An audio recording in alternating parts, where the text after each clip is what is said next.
Hello, नमस्कार sir. नमस्कार जी।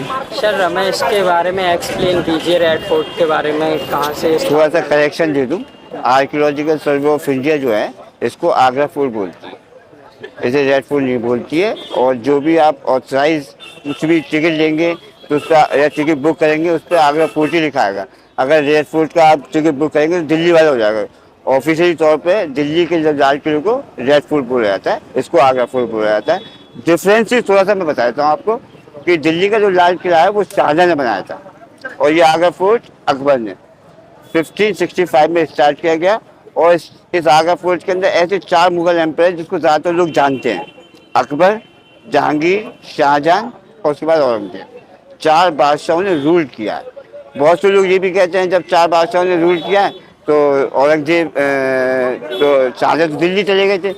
तो मैं आपको ये बताना चाहता हूँ कि जब शाहजहां दिल्ली गए हैं तो आगरा फोर्ट से ही दिल्ली गए। बाद में जो है औरंगजेब ने उसको हाउस अरेस्ट किया शाहजहां को इस आगरा फोर्ट के अंदर।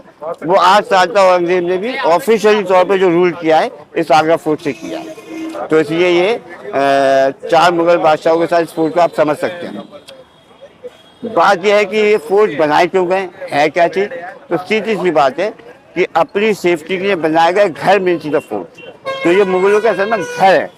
अब इसको बनाया ऐसा गया है, जैसे आगरा फोर्ट की हम बात करें क्योंकि आगरा फोर्ट के सामने करें, 4 पार्टों के अंदर 3 पार्टों के अंदर इसको डिवाइड किया जाता था।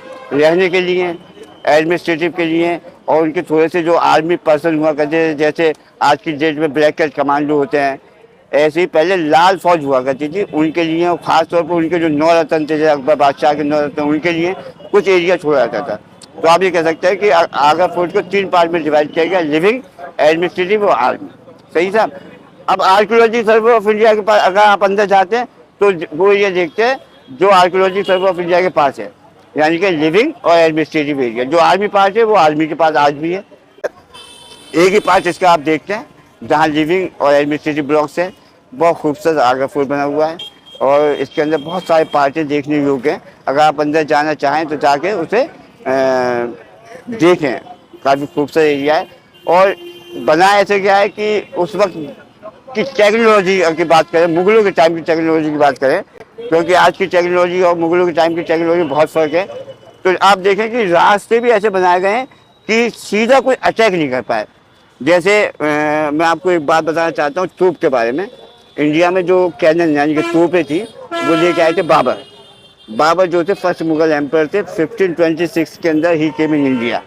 जब वो हिंदुस्तान में आए तो उन्होंने सबसे पहले ये देखा कि जो यहाँ के पुराने किले थे उन्हें कैसे कैप्चर किया जाए। तो तोपों के द्वारा वो कैप्चर कर लिया करते थे। लेकिन जब उन्होंने रूल स्टार्ट किया मुगलों ने, जब बाबर हुमायूं फिर अकबर ने, तो उन्होंने अपने जो एंट्रेंस हैं वो इस तरह बनाए कि तोप के गोले अंदर नहीं आ पाए। तो आप देखें यहाँ पर आप देखते हैं सिक्योरिटी गार्ड और कुछ लोग अंदर जा रहे हैं, लेकिन कहाँ जा रहे हैं ये नहीं दिख रहा है। असल में बनाया गया एस टाइप से, सीधे नहीं है। जैसे पहला डोर एंड सेकंड डोर आपको दिख ही रहा है एंड थर्ड डोर और है, यानी कि एस टाइप से इस तरह जाएंगे। ना तो तोपे जा सकते, तोप के गोले जा सकते हैं और ना ही घोड़े सियाई से अंदर जा सकते हैं। और गेट भी आराम से बंद होंगे। गेट बंद हो गए तो तोप के गोले से नहीं टूटेंगे, तो तोप का गोला सीधा चलता है। तो ये बहुत अच्छे डिफेंसिव पॉइंट है। दूसरा डिफेंसिव पॉइंट ये है कि इधर की तरफ किले के चारों तरफ खाइयाँ बना दी हैं, कि मोट इंग्लिश में कह सकते हैं। खाइयाँ जिसमें पानी, रेप्टाइल, ताकि कोई दुश्मन इसे तैर के पार निकल सके। अगर हम तीसरी डिफेंस पॉइंट की बात करें तो इसमें आप दीवार देखें, 2 दीवारें इसमें दिखाई देंगी आपको। एक अंदर की 70 फीट की, बाहर 40 फीट की। अब बाहर की अंदर की दीवारें जो बनाई गई, एक ही दीवार पे फोर्ट बना सकते थे। असल में जो बीच का एरिया है वो कैंप के लिए था, चारों तरफ कैंप, मतलब वहाँ पर तोप के गोले सिपाही उनके लिए। और दूसरा बाहर की दीवार पास के अटैक के लिए, दूर की दीवार दूर तक देख सकते, दूर के अटैक के लिए। तोपें चारों तरफ रह के रहती थी, तोपें चारों तरफ रह के रखी थी। दूर से अच्छा गन भी थी, मुगलों के टाइम में गन भी थी। गन से आराम से शूट कर दिया, मार दिया आदमी। कोई भी इजी इस फोर्ट को कैप्चर नहीं कर सकता था। इस तरह से फोर्ट को बनाया गया है। जब अकबर का देहांत हुआ, बहुत कम लोग जानते हैं कि अकबर का देहांत आगरा में हुआ है, लेकिन उसको बाद में बरी किया गया सिकंदर। सिकंदर जो है यहाँ से 15-16 किलोमीटर दूर है।